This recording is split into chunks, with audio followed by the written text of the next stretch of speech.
Oh my gosh. We're back in the Twilight Zone. Ladies and gentlemen, welcome to the Reseller Locker Room 2.0. Guess who's back? The lovable buttery biscuit butt. Back These again. two are, it might go like this. I don't know. And the man, the bearded one, the beard king picker. I'm Rocky Top Picker. Welcome back to the locker room. I guess we need to talk about why we've been gone so long, right? Well, I've been waiting for this episode since. Yeah. I mean, where you guys been? Yeah. I was a fan. Episode, and I was watching, and next thing I know, you guys just stopped. What's up? You were supposed to be on the last episode, according to the show. I was a groupie. Yeah, you're a groupie. I think Alex has some mic issues. I have mic issues? No, he's good. Oh, I thought you said I had mic issues. No. What's he doing? Is he doing like the kung fu movies? I just see a mouth moving, but I don't hear anything. How could you see his mouth? It's covered in hair. So you can't hear me. Because I got these new glasses, so I can see pretty well now. Ben, can you hear me? Yeah, I can hear you fine. Yes. Does he really can't hear me? I don't know. I think he's messing with me. What? So the joke. Yeah. So this is a joke you guys are playing on me. No. No. You can't hear Alex. I cannot hear Alex. Oh gosh. We made it a minute into this episode. But I hear you just fine, Ben. And you can't hear him. Not at all. That doesn't make any sense. All right. Well, thanks for tuning in, ladies and gentlemen. We'll catch you in 2 weeks. You guys are playing a joke on me. No, we're not. Alex, say something. I'm talking. This might be a good show. You heard him a minute ago before we hit record. I know. This is messed up, man. Can you hear me now? Maybe this is an omen. Can you hear me? Yes. Now, how is he the only one I can't hear, though? Because that has nothing to do with my end. Ben, you're going to have to stop and figure this shit out. I think you guys are playing a joke on me. No, we're not. I promise you. Scout's honor. Anyways, I guess I can say anything about this guy. Alex, go out and come back in, and let's try that. Are you for real? And you said you really could hear him. Yes, the whole time since we've been on cam. Really? You heard him right before we hit record, didn't you? Yeah. You're messing with us, man. I really am not. I think you guys are. He's going to come back as something. No, I promise you, Archie. Maybe you think I need to go out and come back in? I don't know, but this is not a joke. I'm serious. Hold on. Here he is. Try it now, Alex. Can you hear me now? I can't hear him. Look. Sorry, guys. Let me go out and come back in then. You have to restart the episode. Are you sure you're not playing a joke on me? No, we're not playing a joke. I wouldn't screw the video up as a joke. Anyway, welcome back, our faithful followers of the locker room. We appreciate y'all hanging with us in this long hiatus that we took. And as soon as Archie gets his shit together, we'll go into the stories. It says the recording hasn't started on my end too. It says we're 4 minutes in to a hornet's nest here. Train wreck. We've already went off the rails. So much for a clean edit show. All right, Alex, say something. Yeah, I'm talking. I've been talking the whole time. He's been talking the whole time, dude. I don't understand, man. What in the heck? All right, let me go out and come back in. Yeah. Dang it. Yeah. So we're just what rolling. The heck? Always something with me. We're rolling with this, huh, Ben? We're gonna roll with that. I ain't gonna edit. I wouldn't say edit. Get out of this thing too. Stop the show and start a new link. What the heck? How do you get out, Ben?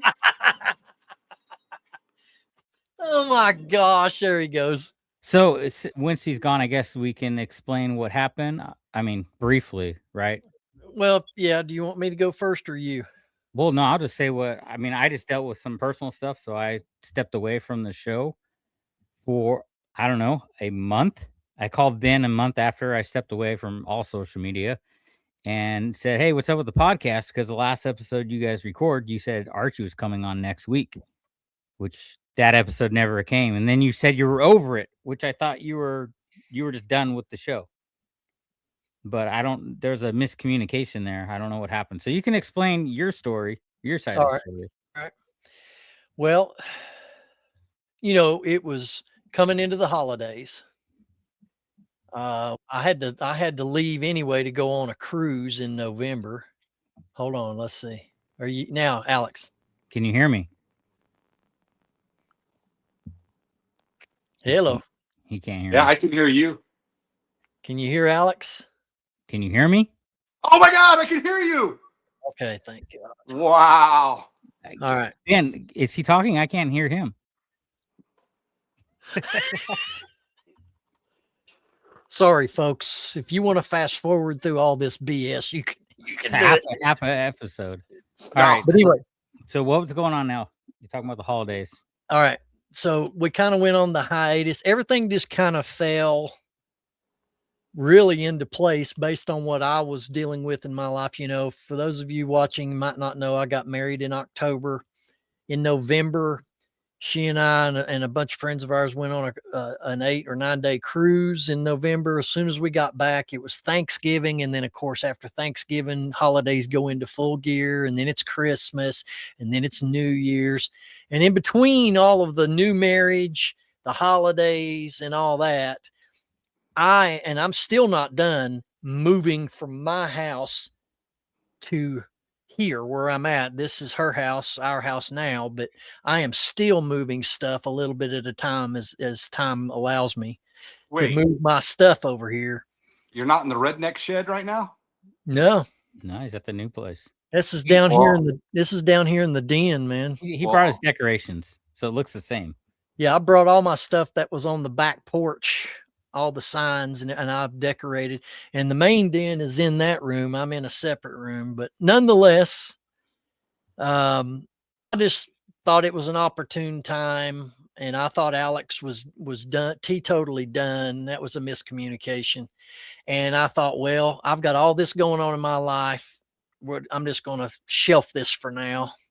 And that's nothing against any viewer, and we hope you'll forgive us for that. But life happens, life goes on, things in life change, and you got to deal with it. I just had a full plate, and then you throw the holidays on top of that. I just could not afford to take time away to do a show when I had all that to do, and I'm still doing, but it's calmed down a lot from what it was. But anyway, we're back, and it's 2.0 locker room. I'll have to change the mast heading down here with put a 2.0 down there. And it's great. What season would this be though? Because if you think back, oh my like God. Obviously the first season would be back when we first started. Yeah. But then would second season be when it was just the three of us? No, that would still be part of first season, right? I'm confused. Well, no, we only had the first guy for 3 episodes, and then us 3 did a couple episodes together, and then we brought on Soda City. Yeah. Right? So that would be season 2. Sure, season 2. And then we had season 3 with Chris. Where I stepped back. Easy and picking. Chris came on. Yep. Yeah, and Shane left the show. And then we got Jefferson came on after Chris left, and now we just so looped this all the way is back. 5.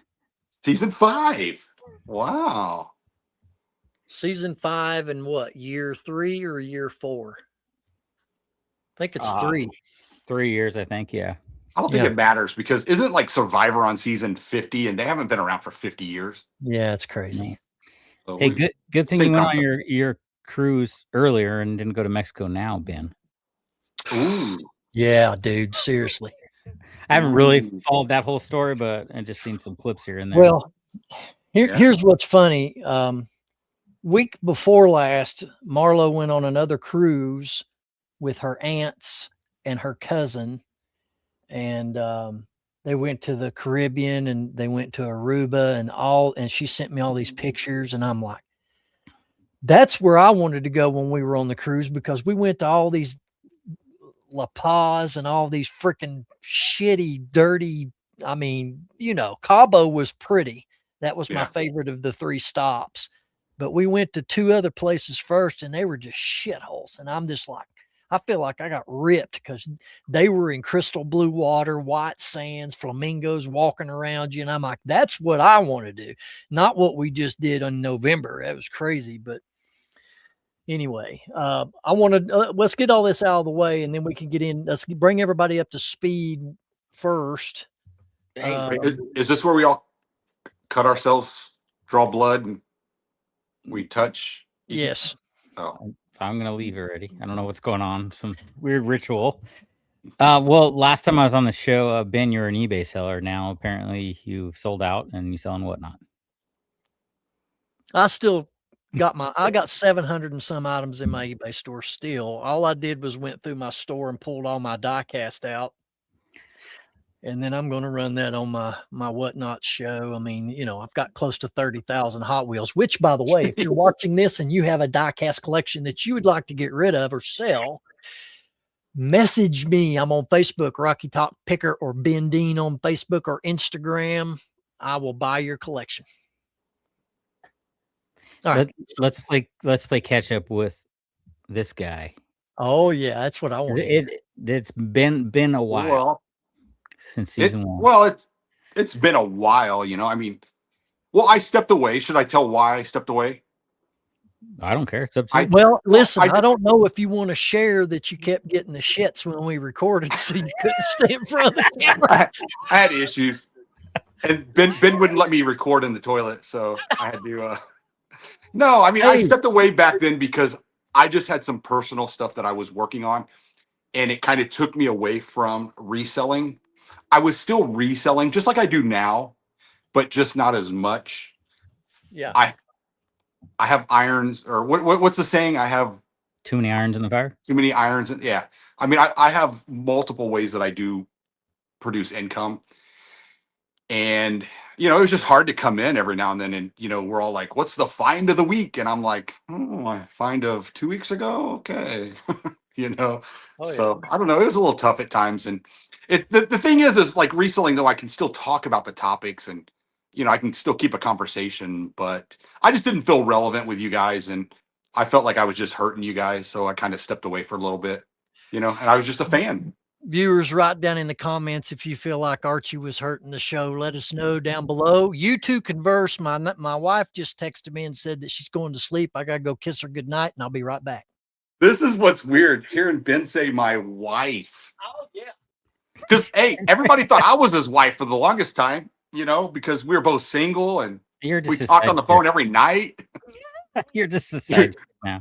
Dude, there was one time, I think it was Ben's birthday, like 2 or 3 years ago. And he went to see this Elvis impersonator. I forgot the name of the guy. Real famous impersonator. Ben will remember his name. But anyway, Ben comes home and we're like talking about it. And mind you, he's not drunk. I'm not drunk. We're sober as can be. And we literally are sitting there like doing karaoke, singing Elvis songs to each other all night. Wow. I mean, those are some of the things that I miss, I mean, obviously you and we talk a lot on the phone, but I remember when I hit 1,000 subscribers, I should probably be saying this in front of, when I hit 1,000 subscribers here on YouTube, Ben, you and I were on the phone for the longest time because, well, Alex, you can attest to this too, because you just hit 1,000 followers on Facebook yesterday, but It's like the last 2 take forever. And you just keep refreshing. And Ben, do you remember? We kept refreshing. Or no, that was when you hit it, actually. That's when I hit it. You know what? Yeah.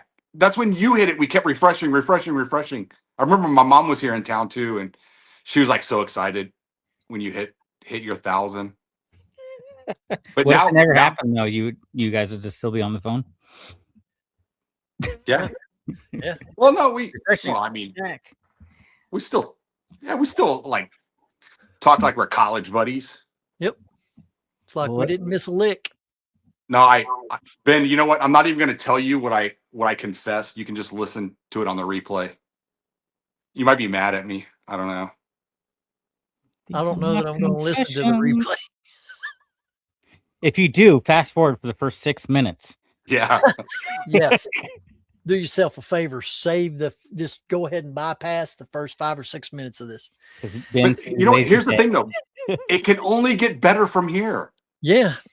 That's the great thing. Yes. All right. Have you told everybody what you've been into lately, Archie, or have you got that far? No, not really. I mean,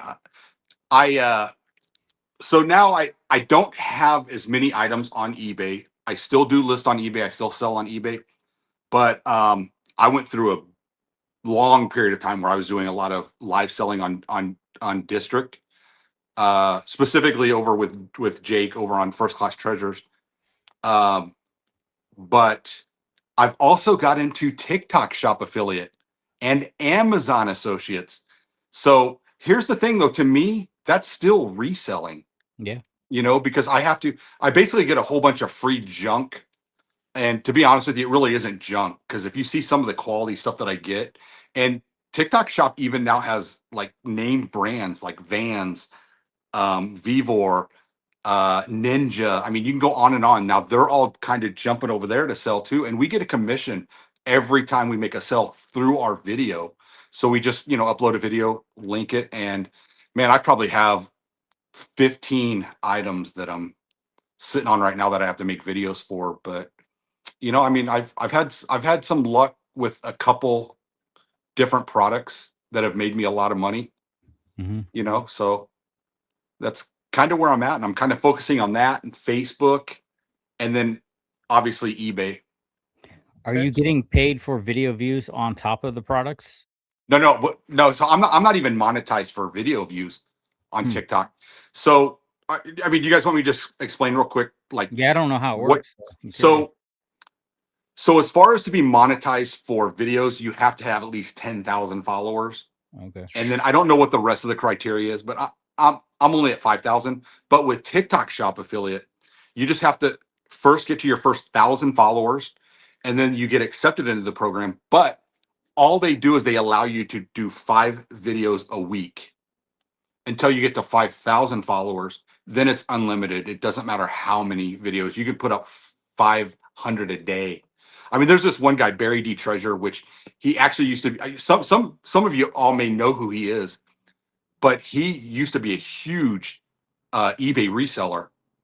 And I mean, that dude puts up 50 plus videos a day, and he's making a killing. He's probably making 50 grand a month.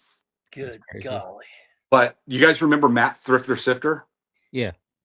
So he and I, we've actually been going back and forth almost daily, because he started into the TikTok Shop Affiliate now. And he's killing it. So he kind of helps me, he gives me some advice, and like I say, we talk a lot. So hopefully, a little bit of his mentorship, I can start making some decent money on that. But I'm telling you, it's unlimited what you can do with this whole reselling thing. I mean, not just selling on eBay. I mean, eBay's still a great beginning tool for everybody. I think it's the best way to kind of get out there, learn. You learn your products, you learn how to navigate through the eBay, how to list and all that stuff. But that gets stagnant after a while, and you have to find other ways to make money, because I'll tell you what, I don't know about you guys, but it's hard to sometimes just go into that room and just start listing every day. It gets monotonous, but making a video, it's fun. Yeah. So, and you get free stuff too. And I get free stuff, which is funny too, because I mean, I'll sit on the free stuff probably for like 6 months or so, because let's say you make a video today about a certain product, video may pop off for about a month or two, and then those videos eventually I think get suppressed. But I have heard that 3-4 months later, some of those videos can start popping off again. But I'll probably sit on them, because you want to try to make as many videos as you can. But when I first started the TikTok Shop, I was selling some of the stuff on live selling and actually making some decent money off the stuff. And it's stuff I got for free, and I would just turn around and hawk it when I was done making the video for it. Wow. You could do that through the Amazon, not the program you're doing, but the one where you review products and they send you products and then flip those products too. No, so that's not. So I'm not doing that with Amazon. What I'm doing with Amazon is it's almost the same as the TikTok Shop affiliate. Mm-hmm. But here's the great thing: is the same video that I use for the TikTok Shop affiliate program, I can actually upload to Facebook and link the Amazon product. Now, they don't pay as great as far as commission. Like, let's say on average, I'm making about 15% commission over on TikTok Shop. Facebook, it's like 4%. Until you get accepted into, it's like a higher tier. I forgot the name of it. But there's another tier, and I haven't been accepted into that yet because I haven't proven myself with sales, even though I've had like 5 sales through Amazon already. But eventually what happens then is you get accepted into this program, and then they start doing what they call these bounties, which means now you have an opportunity to make 30 to 50% commission on Oh, wow. items. That's So good. yeah, and I love making these videos. I love just sitting down and thinking about, like, how am I going to make the video? And they're only like 20 seconds to a minute videos.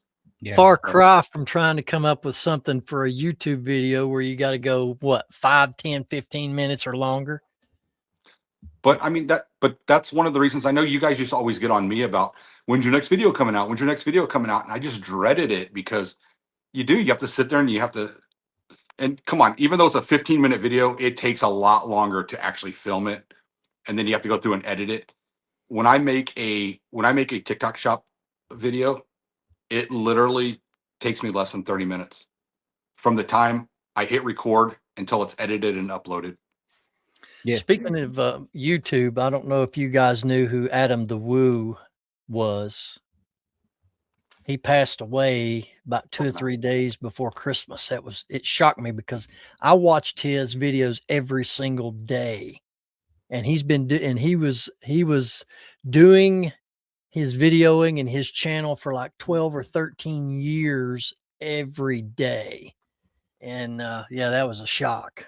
You know what? And then Greg Biffle and his family passed away. Was it right before Christmas too? I think it And was, yeah, it was a plane crash. They landed and it well, crashed. his YouTube channel was starting to take off, and he was blowing up on TikTok right Yeah. before all that happened. I don't know who that is. I heard of them. Alex, Yeah. NASCAR driver. tell everybody what you've been into lately, man. We know it's books, so let her rip, Tater Chip. Dude, I'm just selling books. I'm listing easier over here with my books. I still have a couple thousand unlisted books that I need to get to. So I've been working with estate sale companies and just doing free cleanouts after the estate sales. I made kind of a thing where I get to go in before the estate sale and cherry pick the estate sale. I film a video. The last one I did, I filmed a video for them for Instagram. And then I got to do the free clean out at the end. So I cherry picked all the couple $100 books. I bought all the high end stuff the first day and then cleaned out the whole thing. That stuff has been in the back of my truck for about 3 months because I don't have any room. So I'm still, it's a space issue again. It's there since I was there. Since I was there for the meetup in September. Well, no, yeah. Well, the back of the truck wasn't filled then. It's full now with 53 boxes, and I still have, I don't know. I was going to ask you 20 to go through. I was going to ask you if you have you run out of room yet to store all this? I still have 3 shelves that I have room for, but one of the shelves is full of unlisted inventory. So I got to get that off there. And then I got to build 2 more racks that I bought. And you've got all them books behind you and all that listed on eBay. I have 3,700 books listed right now. How do you go ahead, Ben. Go ahead. You need to pick Whatnot. You need to pick Whatnot back up so you can start funneling through all them things. Yeah. I will get back into Whatnot, but I'm not interested in selling books on Whatnot, really. Like, if it's a high-end book, I want to get the most for that book. What's his name? Better not hear that. I've already told Max this, so I've talked to Max. Max gets on me about it all the time because and I bet you said you're crazy. You're crazy if you don't try to funnel them through the Whatnot app. I have 3 boxes right underneath this desk I'm sitting at, and that is for Whatnot. I'm only going to do the paper gold, which is the book Max's group that I'm a part of, I'm going to try to do the raid trains because I do well when I do the raid trains. But as far as like what I find fun selling live, I like selling like hats and clothing. I don't like selling hats and clothing on eBay, like taking photographs, but I like selling that stuff live because I was doing that. I did a couple shows over on the district app where I was just doing live selling with clothing and stuff like that. So that's where I see once I go back to the bins, but I haven't sourced in 6 months. I haven't paid for an item in 6 months. Unless I get bored, I go to the thrift store just out of boredom and Well, cherry pick some you've items. sourced. You're getting the stuff you said from estate sales, right? Now, how are you? Yeah, Whoa, that's weird. How are you getting in with these estate companies? going to estate sales and passing out my business cards. And that's it, huh? That's it. Last time we had the meetup here, I think that when I first got the first connection, actually Mike was with me, and we went to the States. I was handing my card, and they called me like the next weekend to clean it out. So there's Yeah. one that calls me pretty regular. If they have like a big house that has a lot of books that they know they're not going to sell all of them, they'll call me. But it's still been like a month since the last time. But I don't need it anyways because my car's still full of them, you know? So after I get through all this death pile, I'm going to decide, am I going to really push that and start putting ads out for more books, or I'm going to go back to the bins and start cherry picking again? Because there is a lot of junk that you have to deal with, you know? Like through Q4, I had the inventory. I was listing $6, $9 books, which is fine, but it's not what I would like in my store. You know, that's not what I'm not going to go buy a book that's only going to sell for $10. I wouldn't spend money on that. But if I have it, I might as well list it, you know? Well, I got to tell you, when I came to see you guys for the reseller meeting, Mhm. I stayed with Alex a couple nights, and man, I got to tell you, just seeing how his operation is, yeah, it you may go there and just think, oh my god, this dude's a horror and it's unorganized, but it really Only a wasn't. whore? But Oh, hoarder. Oh, but like, here's the guy's thing, a whore. like He's a book whore. one of the most fun, and I know, Mike Metco, you're watching. You're probably going to be the first one to watch. So one of the most fun things that we did, Alex was getting ready to pack up some of his sold books from eBay, and me and Mike were like, okay, we're going to alternate. You just tell us where it's at, and let's see if we can find it. Yeah. And we had so much fun, like trying to find out where the book is. But dude, he's got like another room that's in the basement that's just full of books. I mean, it was like, it really was inspiring that it was to the point where when I came back, I was like, man, I really want to niche down, and books probably wouldn't be a bad idea. And what is it, 6 months later, and I'm just so inspired that I haven't started books yet. I Well, you've tried. been in that back room, so I do have that other side. If I were to clear all that stuff out of there, I could fit another, I don't know, 4,000 books on the other side. So I still believe I can get to 8,000, 10,000 in the space I have. Wait, Well, so the question is Alex going to have more books than Ben has die cast cars soon? 30,000, my friend, approximately. Did you count them one by one? Let me tell you, there's a couple things here. Well, I just went blank. That was a great story. Did you start by collecting those? I've Or collected since did I you- was a little kid in grade school. Okay, so even as a kid in grade school, you never wanted to take them off the card? Or Oh, were most of them? oh yeah, and when I was a kid, I opened them up and played with them. Okay. Now, what percentage do you think of the 30,000 are still new on the card? The majority. Dang. I So bought that's out when I bought out a Hot Wheels dealer, Oh, okay. and a lot of them come from that. I mean, I've got it's just a bunch. Just what's interesting is Alex and then Archie, even when you were on the show the first time, we talked about, man, what about this whatnot thing? I don't know about this live set, but let me tell you, I'm gonna admit it to everybody watching. I should have done it a long time ago. Because once you get a taste of that and you see people betting wars and that dollar keeps going up and it's just fun because you're interacting with the audience that's in the show. But it's the best business model, I think, diecast, because you're not dealing with anything over 4 or 5 ounces, Mm-hmm. and it's easy to pack and ship, and And this is where you got to change your mindset. eBay, you're trying to get every dollar you can for each item.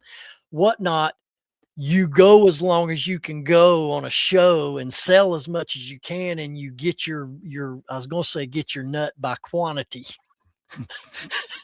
So I probably shouldn't have said that. Man, you make your money by selling quantity. You know what I mean? You're talking like you're equating it to like a squirrel finding the nut. Pretty much. So, well, these shows that I've got scheduled on Whatnot, I've got 3 of them scheduled coming up. First, the second show I'm doing is Saturday morning at 11 a.m. Eastern on Whatnot. If you all want to tune into that, run 200 or 300 cars, ever how long it takes me to run 200 or 300 cars. But, there's Whatnot sellers there on there now that they get on there at 5:30 in the morning. I logged into a diecast show the other morning. I was up at 5:30 because that's when she goes to work. And I went into one of the shows, and there was over 300 buyers in a diecast show at 5:30 in the morning. These customers, dude, they are addicts. They want it just like heroin. I mean, it's just crazy. So some of these sellers, they start at 5:30 in the morning and they'll go all the way until 5 or 6 at night, straight selling all day.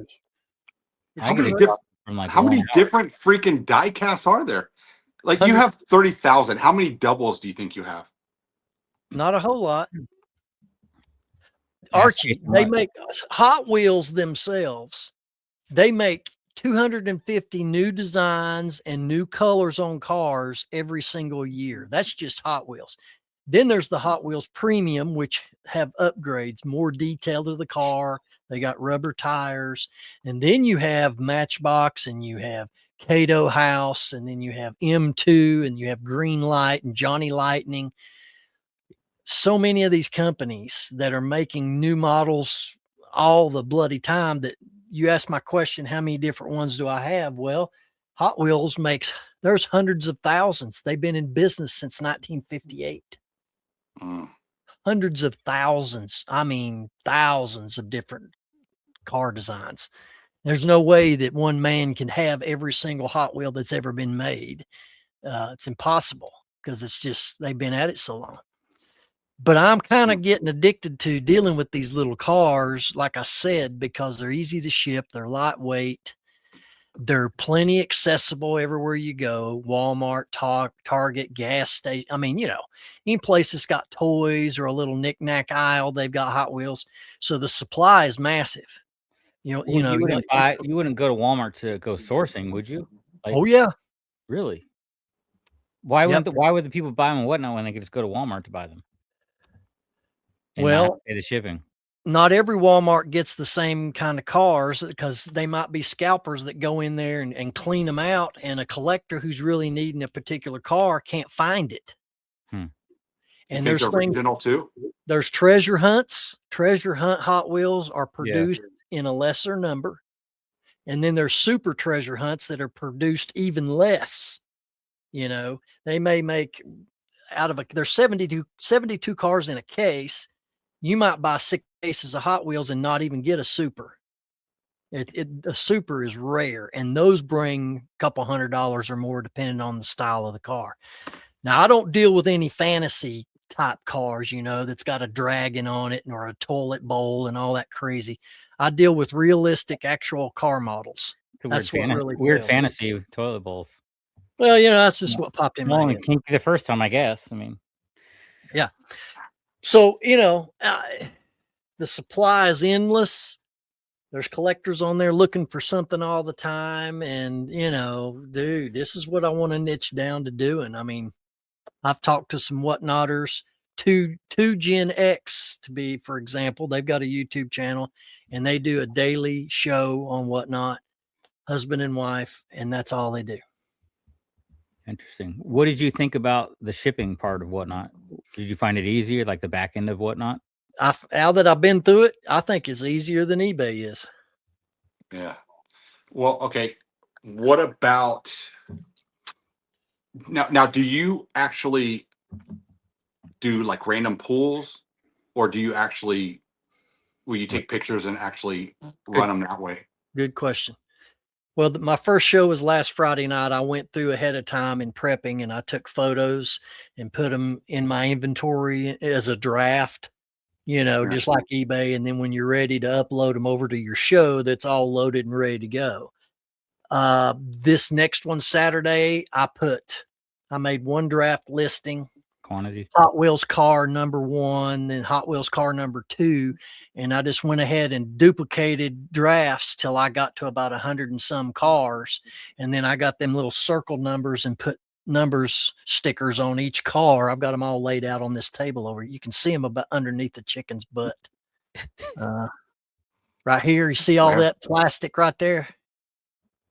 Yeah. You should be able to make one listing and just do quantity 100 though. When I did book shows, I did one listing and they all weigh the same thing. So I did 100. And every time you run it, a new number.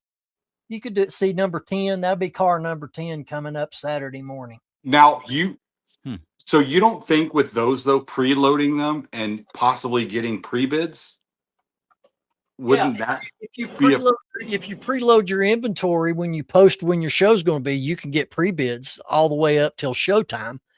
Yeah, that's the advantage of doing a detailed listing, because then you can have a buyer come in and see a picture of the car and they can pre-bid on it.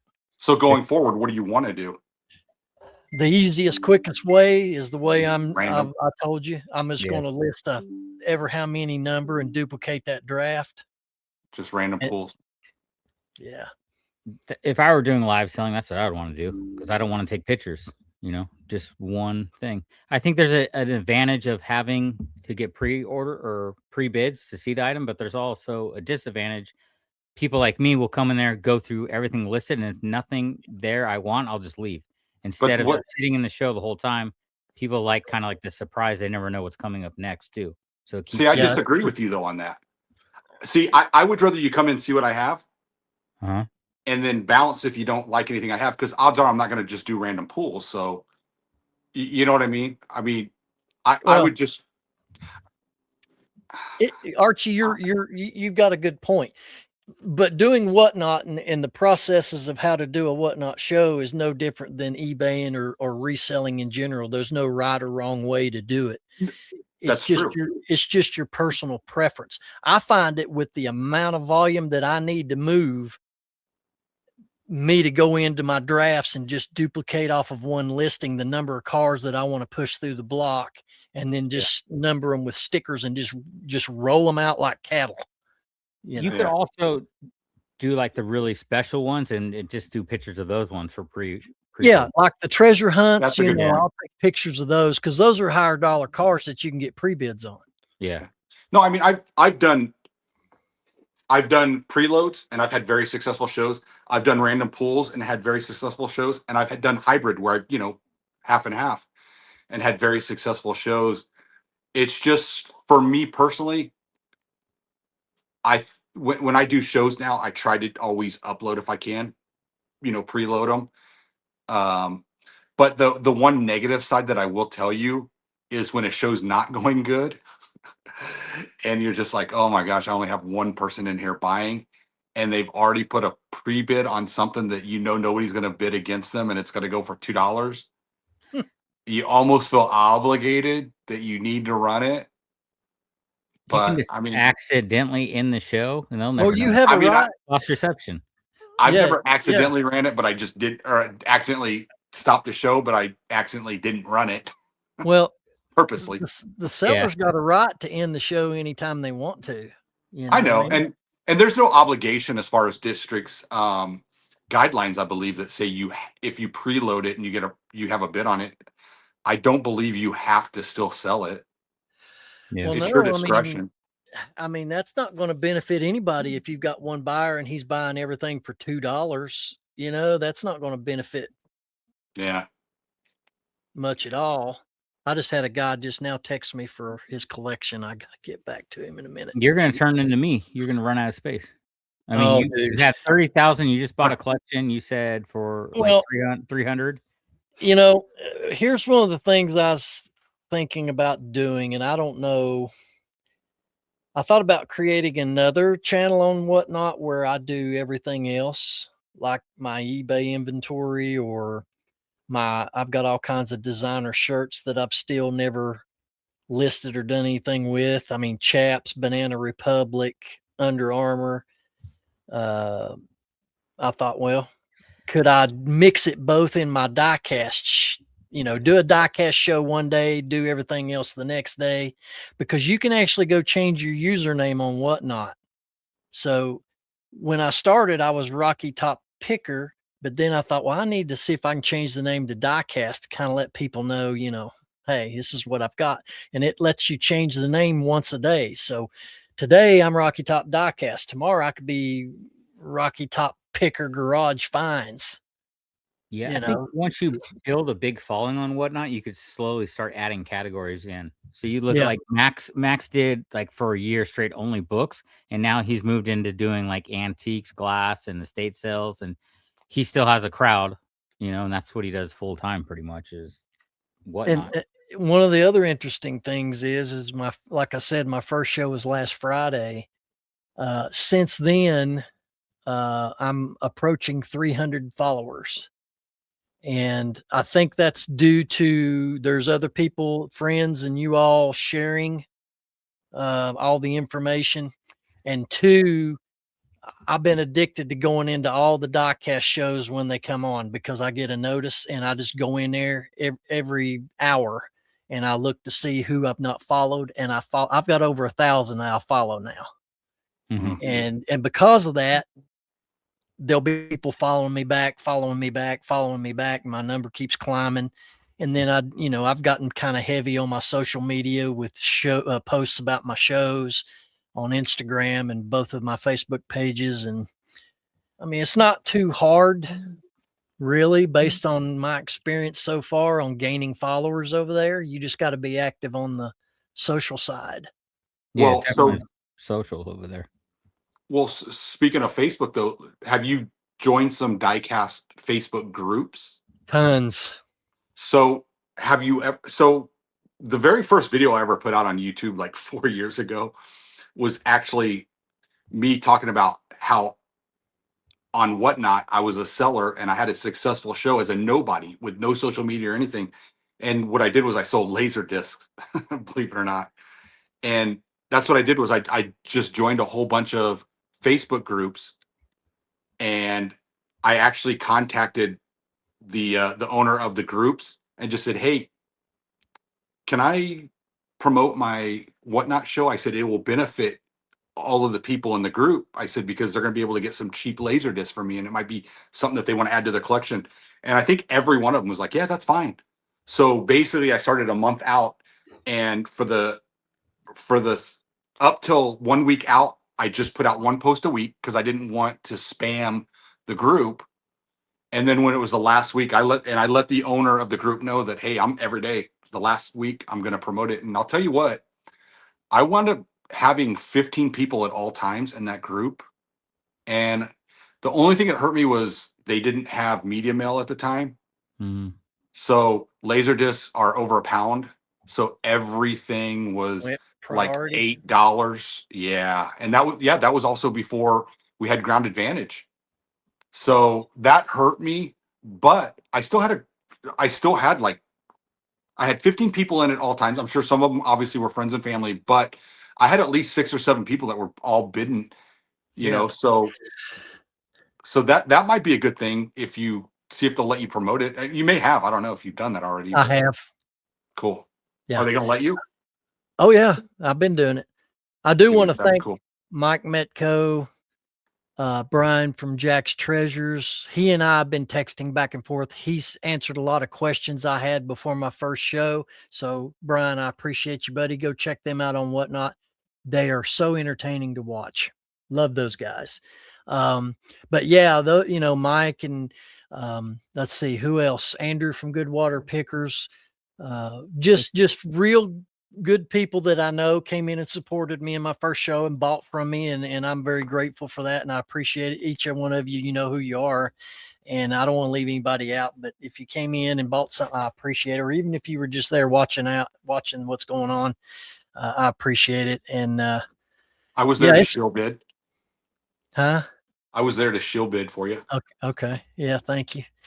What's cool is, you know, I can cast that whatnot over onto my YouTube channel as I'm doing the show. And that's cool. Yeah.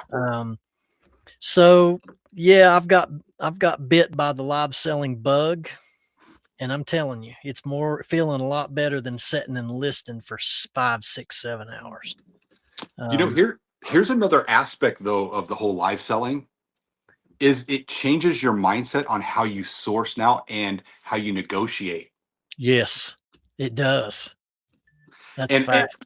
but here's the thing too, like I've noticed now, like when I go to negotiate a deal, especially like a big bundle or a buyout or something, I know there's always the question of do you tell the person you're a reseller, blah blah. In these cases, you almost have to because you have to explain to them like this is why I'm offering this, and if you don't want it, that's fine. It's going to sit there though, and you're going to have to still look at it.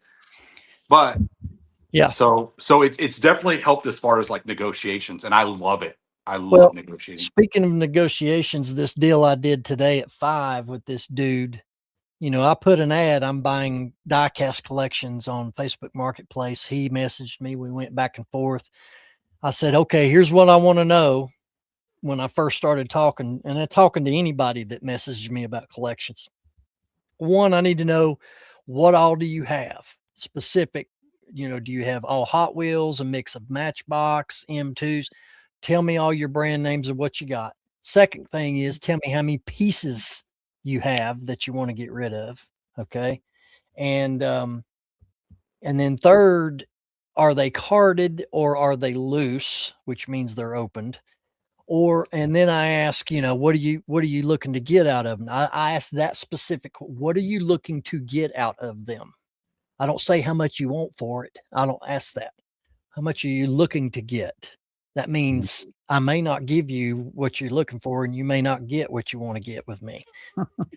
So, you know, and Archie, you're right. You learn things like Hot Wheels has main lines, and what main lines are the common designed cars that are on the pegs at all the stores you go to, Dollar Tree, Dollar General, all them. Those are called main lines. And I was telling this guy, he had 106 main lines.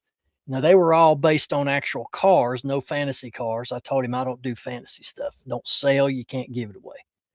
And I said, well, I can tell you as a buyer, collector, and a seller that main lines are so plentiful that I'm only going to pay 75 cents a piece. Now they sell basically for about $1.23 in a store. Okay. So anyway, you learn these things as you get going. Just with any side of reselling, you got to do it. And that's the big thing. Everybody always says about eBay, oh, I'd love to do that, but they're scared to take that first step. Same way with whatnot. I was really wanting to, and I thought, man, I don't want to have to relearn a whole platform and screw something up. But I went ahead and bit the bullet and done it anyway, and it's worth it. It's worth it. And you did screw something up because you deleted your first show. Well, I deleted my first show. I had over 50 bookmarks for that bad boy. And I also lost part of my preloaded inventory, and it only left 21 cars. I would have thrown up my hands and been over it if that happened to me. Well, I thought, no, I'm going to see it through. And, you know, I sold all 21 in about 20 minutes, $57. And, you know, It was a good trial run for you. I mean, it was a good trial run. Yeah. Now, go ahead. Well, no, I had a question for both of you that I was going to ask. So if it's not this subject, but it's whatnot. So go if you still were going to talk about that. What? Oh, you want me to ask? Yeah, go ahead. Okay. What do you guys think about them bringing on Mr. Beast? I mean, do you think that, like, how much impact do you think that's going to have with whatnot? I think it sucked because I didn't win a Ferrari, so I wasn't down with it. You mean is he going to be a seller on there all the time now, or just that one show, the giveaway show for advertisement? No, I'm sure he's not going to be selling on there all the time because that's not what he does. I mean, no, I know he so probably loses money to do that, but I mean, obviously, it was an endorsement to bring people to the platform. Yeah. I mean, do you think that they accomplished that goal? Well, isn't Mr. Beast? I mean, I've watched some of his stuff. Isn't he like the biggest YouTuber period of anybody? Pretty Yeah. much. Okay, let's do this, Archie. Let's do this comparison. You asked the question, do you think Mr. Beast coming to Whatnot's going to have that big of an impact on the platform? Well, I kind of think immediately, how did Michael Jordan have an impact on Nike? Sure. I mean, I don't know if that's apples to apples. Well, here's the thing. He obviously brought a whole bunch of people and a whole lot of new, probably membership. Well, I don't, not memberships, but people that knew nothing about Whatnot, and especially that younger generation. But are they going to still be going onto the platform and going in and buying, or was it just a one and done? I think be a mixture, but it could probably was good for them. It's an advertisement instead of them running a Super Bowl ad, right? Yeah. Whatnot running a Super Bowl ad. Instead of that, they had Mr. Beast come on there, and you got a lot of new people signing up. But a lot of those people think they're going to come to the shows and just be there for the giveaways, because that whole show with Mr. Beast was all giveaways. So I think that could hurt the platform. But wait a minute. You can set the setting on giveaways that you have to buy something in order to enter the giveaway. Buyer giveaways, yeah. Yeah. So it's okay. You guys know John Flippin' Ain't Easy. Good friend of mine. He put out a video like this, but so the whole acquisition of Depop that eBay did, like they basically spent billions of dollars to get the younger generation to come over. And he had a good point. And he's just like, why not take some of that? And you could spend a lot less money. And influencers are the way to go now. Spend the money on getting an influencer that caters to them to come over to eBay, or put out a Super Bowl ad, but to acquire a company just to accomplish that.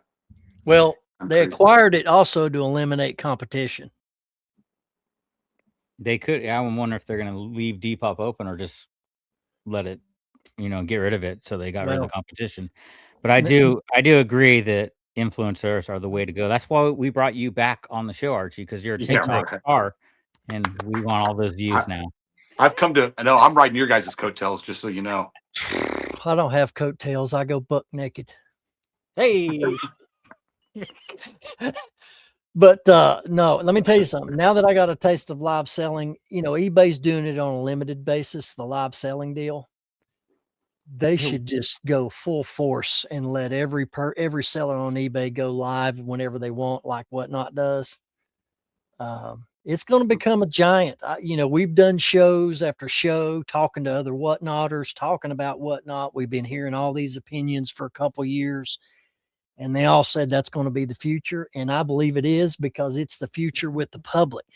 With my wife, Marlo, do you know how much stuff for this house that she orders off of Amazon? We got Amazon here every single day dropping stuff off. It's becoming a habit where you don't even have to leave your house to buy what you want and have it brought to you. DoorDash, that's another one. It's getting to be so convenient. Why would you want to go any other way of mail ordering something out of a catalog? You know what I'm saying? I mean, the way you buy things has drastically changed because of technology. Wait, okay. So that reminds me. So something I was going to ask you earlier is because still got to get used to you saying my wife. So now that you moved into her house, what does she think about all this inventory and you go and you make big buys? Like, what is her thought process on She's like, you only made $57, and then the next day you went and bought a whole collection for $300. Make it make sense. Okay. All right. So in her first marriage, her husband collected Hot Wheels. Wait, this might have to get edited out. So it's not new to her. So, she told me when I moved in that the upstairs is hers, that I can't alter it or do anything different upstairs, but the whole downstairs is mine. And I've got as much space down here as there is on the upper floor. It's about a 2,600 square foot house. Well, that's what I was going to say is, if, the compromise is, babe, if you're getting all this Amazon stuff, then I can make more purchases myself.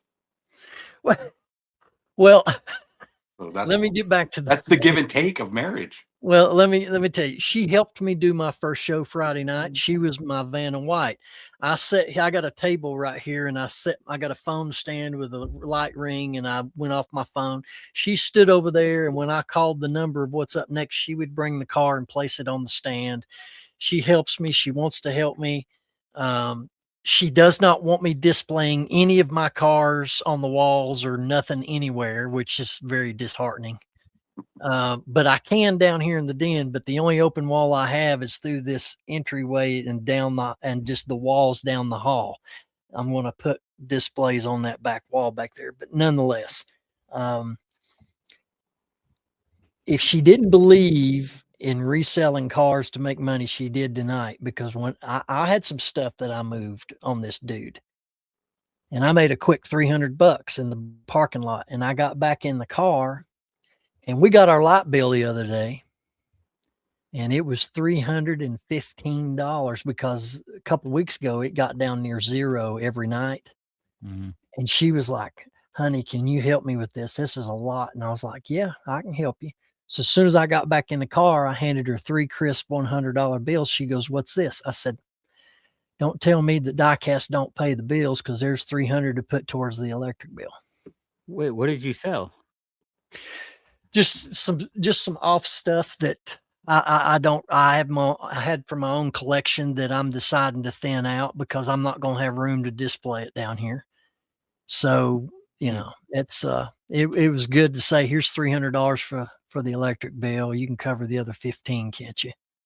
And so yeah, that's kind of how it rolls. But let me tell you, I can't knock eBay, okay? Because 2 weeks ago I decided to let go of some of my personal cards in my collection, and I had my one and only Michael Jordan Fleer rookie card, sold it for $5,000.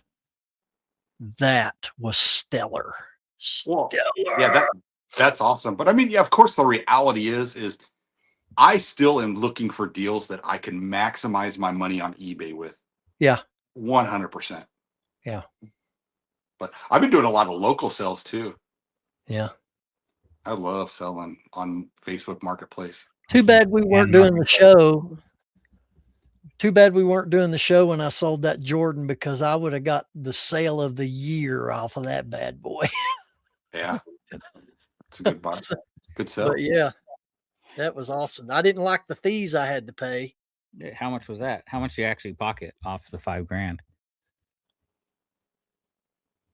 $5,000 minus $385 in fees. Was it promoted? No. Didn't have to. That Jordan rookie is in high demand. And I had people lash out at me when I posted that online. For what? You should have had that, sent that off and had that graded. You could have got double of that. Well, number one, I didn't want to risk sending that card off and not getting it back, or it taking 3 to 6 months to get it back.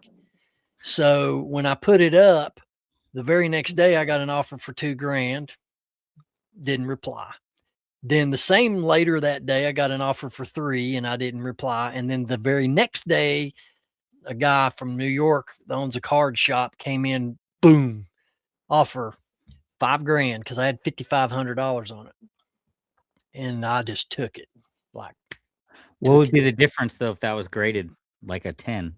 It'd be if it was a gym 10, it would have been 10, 12, 13, maybe $15,000. Huh. A 10? I thought 10s were like in the hundreds of thousands. No. Can somebody look it up? Does anybody have access to look it up? It's not a Pokemon card. No. But no, you know, and it's all right with me, because I remember in 6th grade in my local card shop, I went there after school, and it was the first year of Jordan playing ball.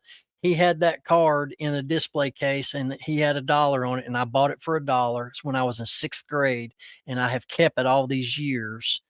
And you know, $5,000, I ain't turning that down. So, well, can I tell you my Jordan rookie story real quick? Yeah. So I actually pulled mine, and I told the story actually in one of my Facebook posts, and one of my old childhood friends reminded me that he was the one that actually told me that, hey, it was a Cracker Barrel, And you know how in Cracker Barrel, well, now it's a shop that they have, but back then it used to be like a little like antique mall where you can go in and like people were selling secondhand stuff. And I remember he told me, he was like, yeah, he goes, I went there after church with our church. And he's like, there was like 3 packs. I got one of them.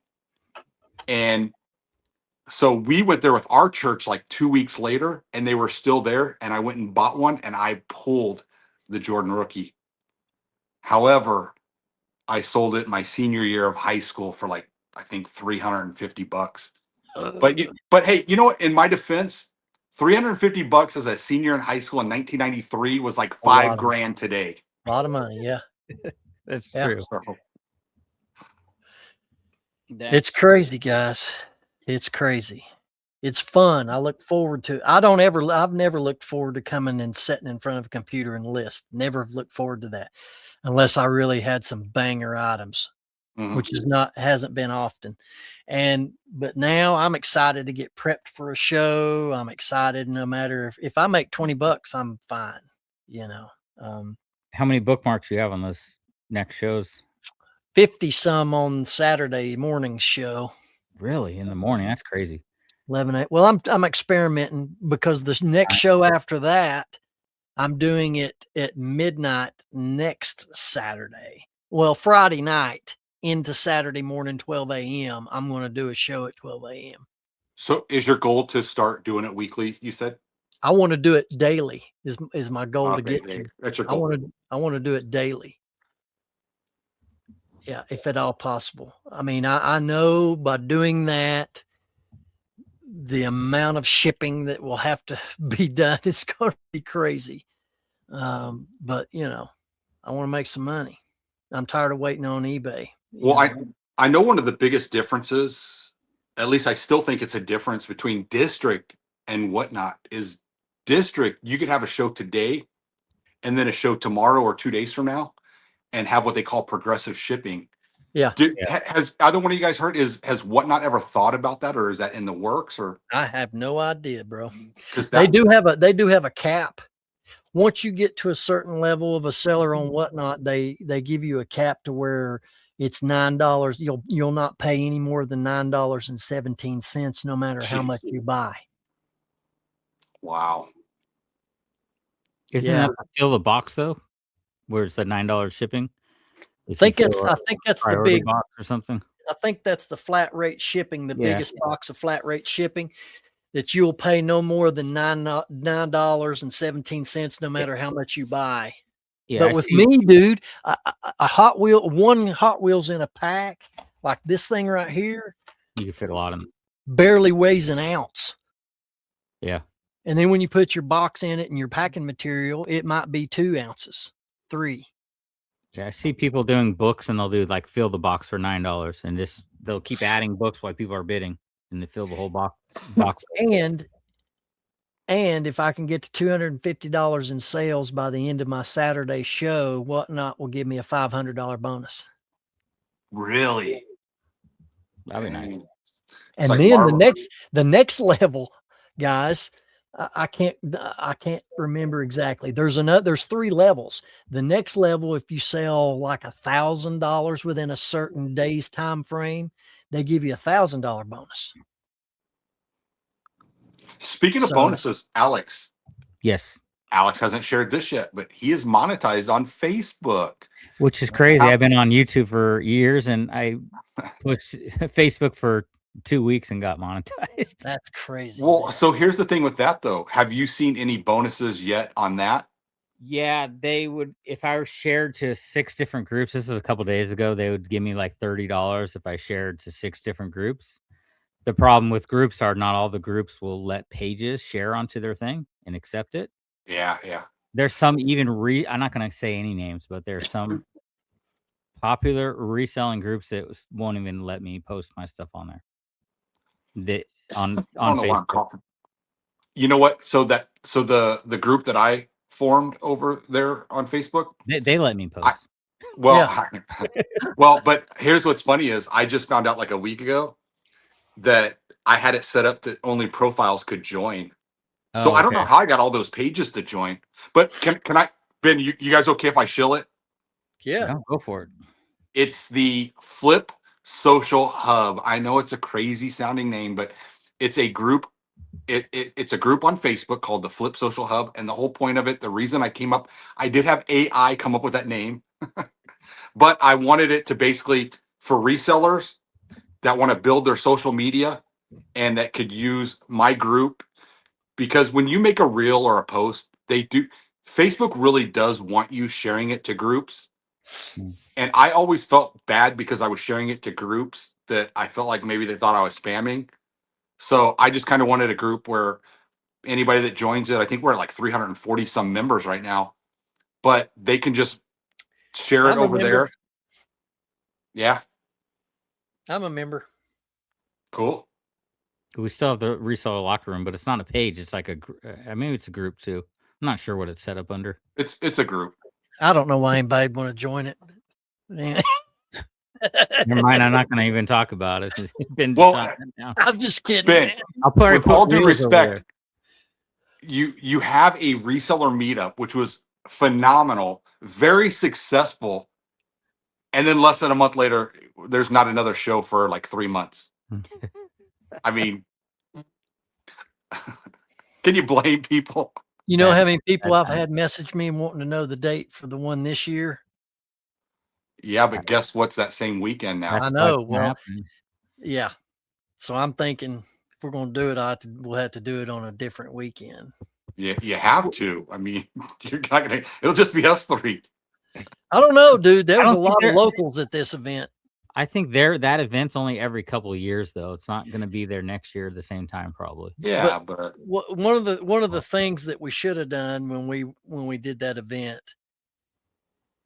and I think I think Mary Email list. has the registrations of what states everybody was from, and if we were to go through those and see how many were in the southern region where I'm at, how many attended over who was outside of that region, I think we had a lot of the southern region that come to that, man. I really do.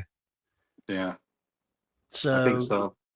I mean, would there be a conflict between us and that other one? Maybe for some. I might go to that one though. But you've got some that are not. They're not dedicated to make that drive.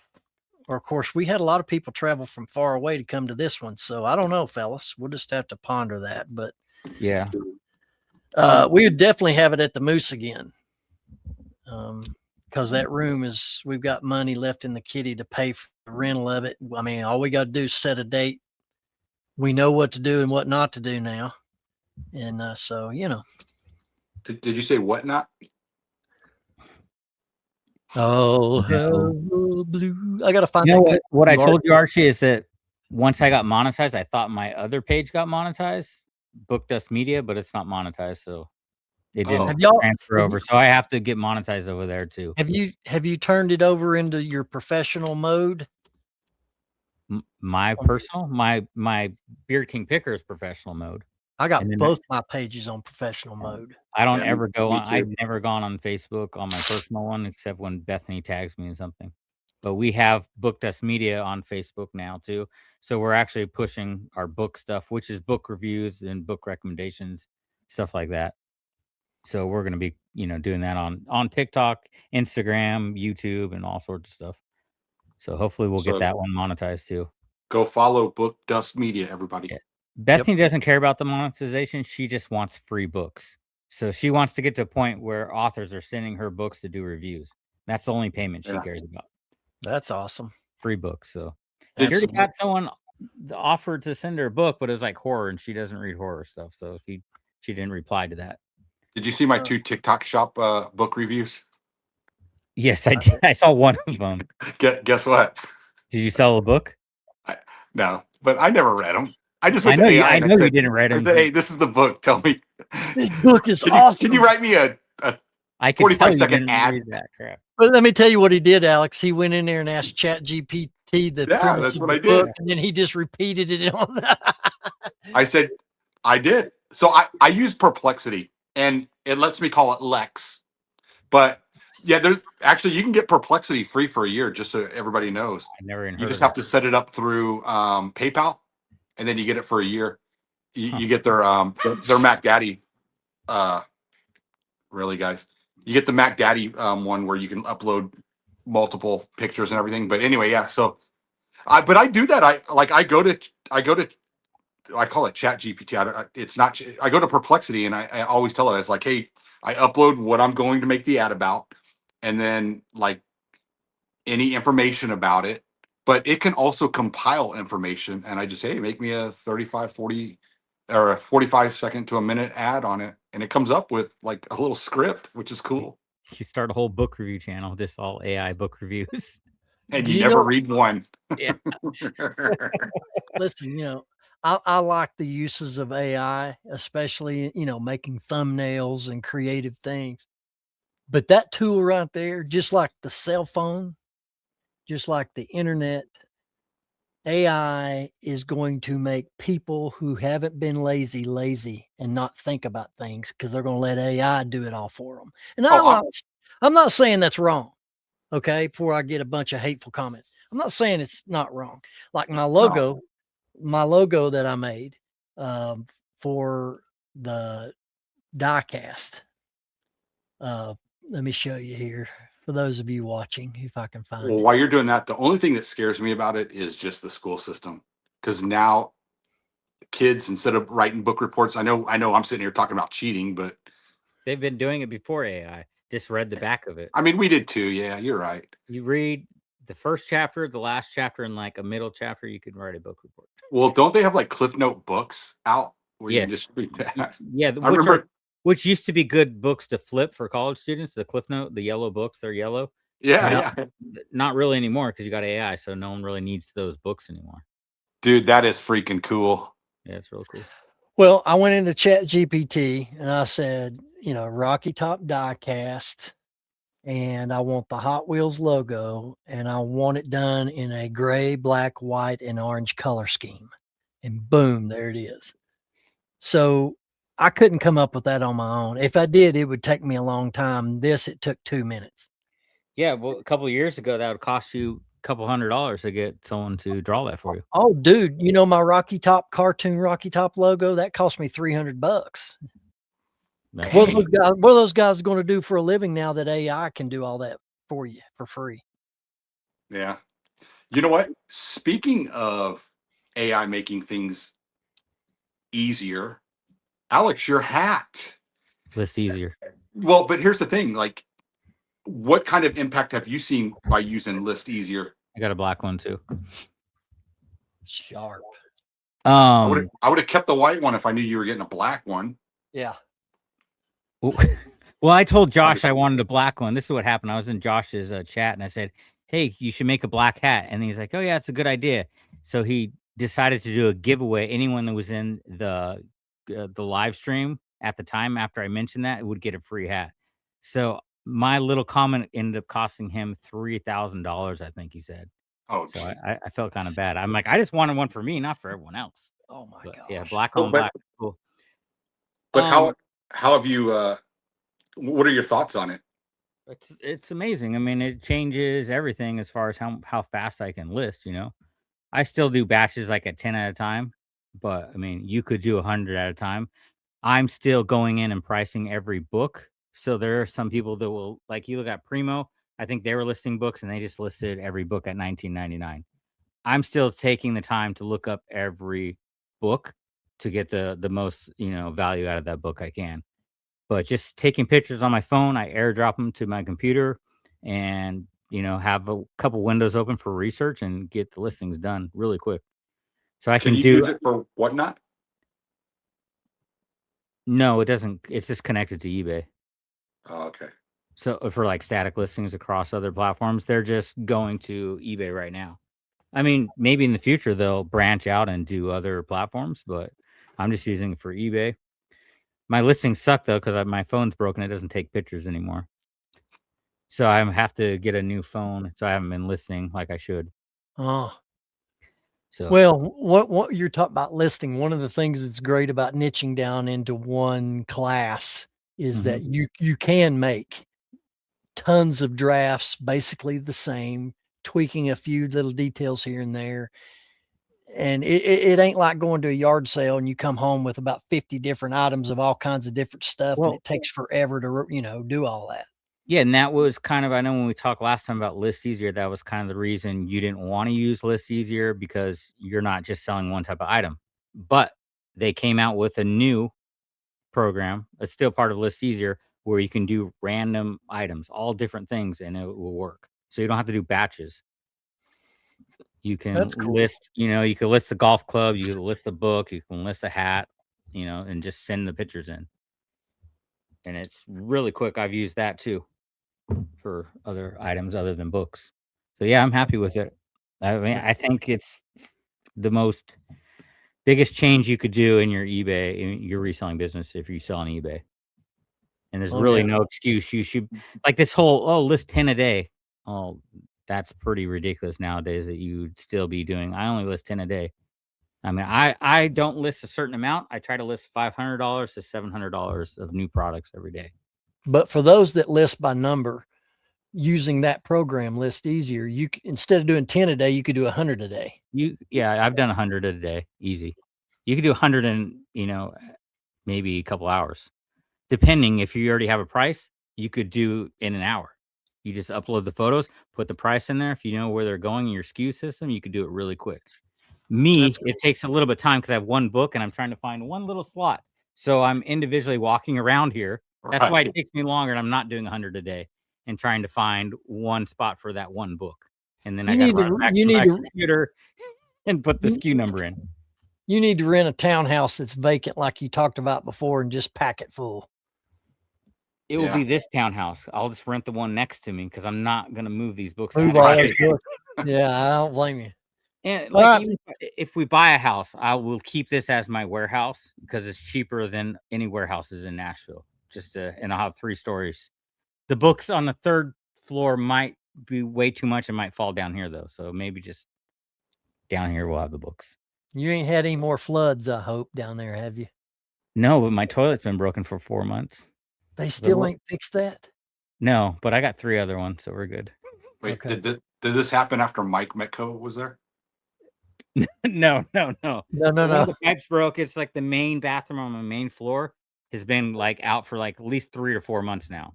But we have 2 upstairs. And I love you, Mike. Got my camera's moving. Look. You could buy it on the TikTok shop.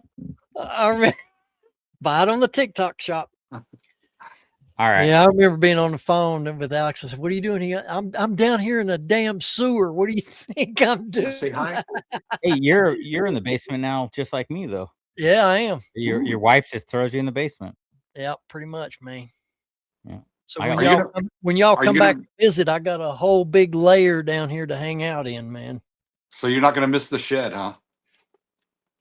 Eventually, I'm going to move the shed out here. Okay. So it's mobile. No, well, they can pick those buildings up and move them. Right. The Mennonites build those buildings, and you can rent them and pay rent on them. And if you don't pay, they'll come and repo them. Wait, so Mennonites? if you want to cut this out, but I'm going to ask. I forgot what you said. Are you selling your house, or are you going to rent it out? My son and his fiance are renting my home. That's right. I remember. So they won't miss the shed. If I remember right, you had something in the backyard too, though, right? I had another shed that's got my bikes and my mowers and stuff in it. Yeah. Let me ask you one question. Are you going to miss your neighbors? And do you feel bad for letting your son move there when you know that you have the crappiest neighbor in the hood?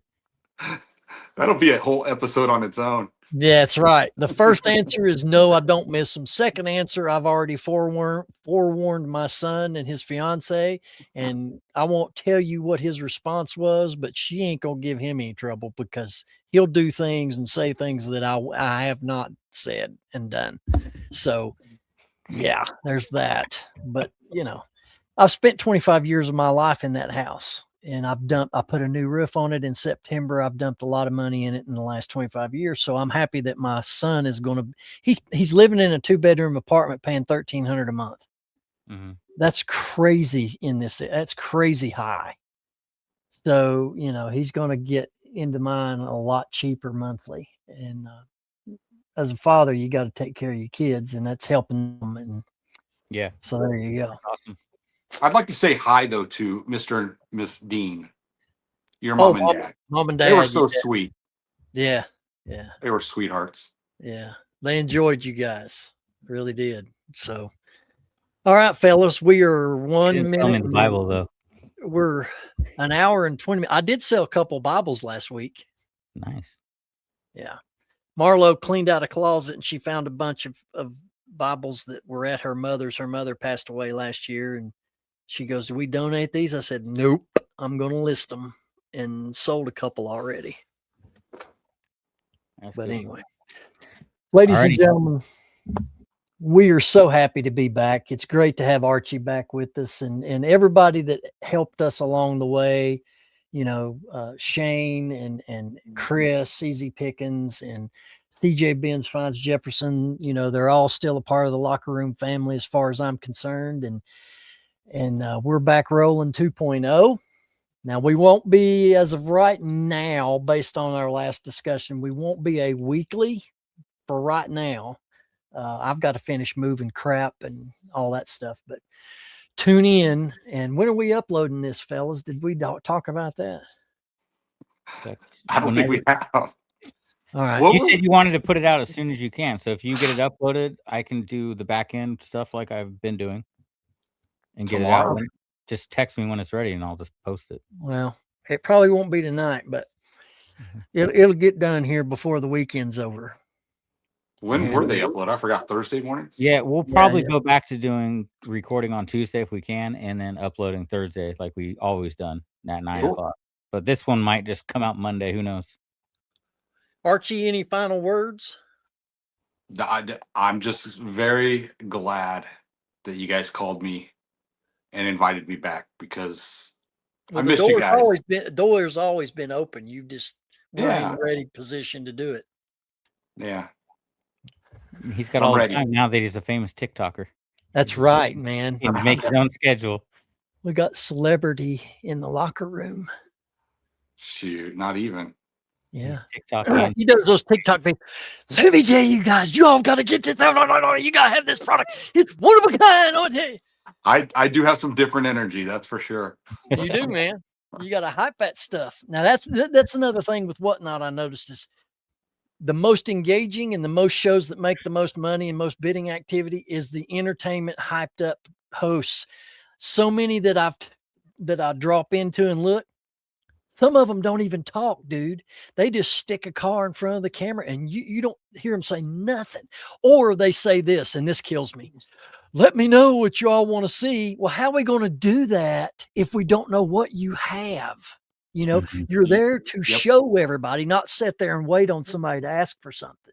That's so true. I will say, I know we're trying to wrap it up, but I will tell you that.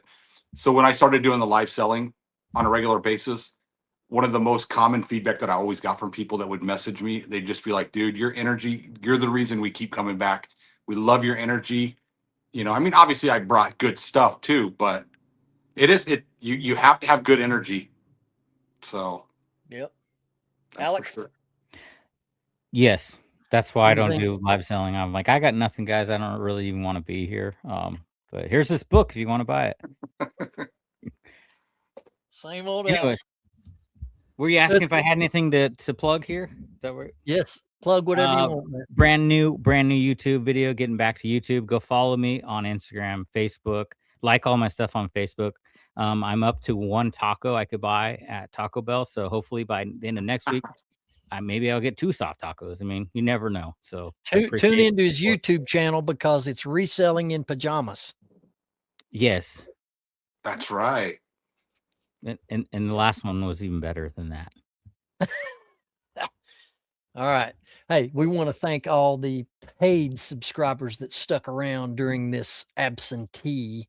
We appreciate you hanging with us. If you'd like to join us right here in the locker room, you can do that through member subscription, and you can check out all the details below. So, guys, it is wonderful hanging back with you again. We got some great stuff coming up in the future. We got a lot of stuff we'll eventually get planned, and we're kind of lax in that kind of deal. We just want to hang with you, the viewer. We appreciate you.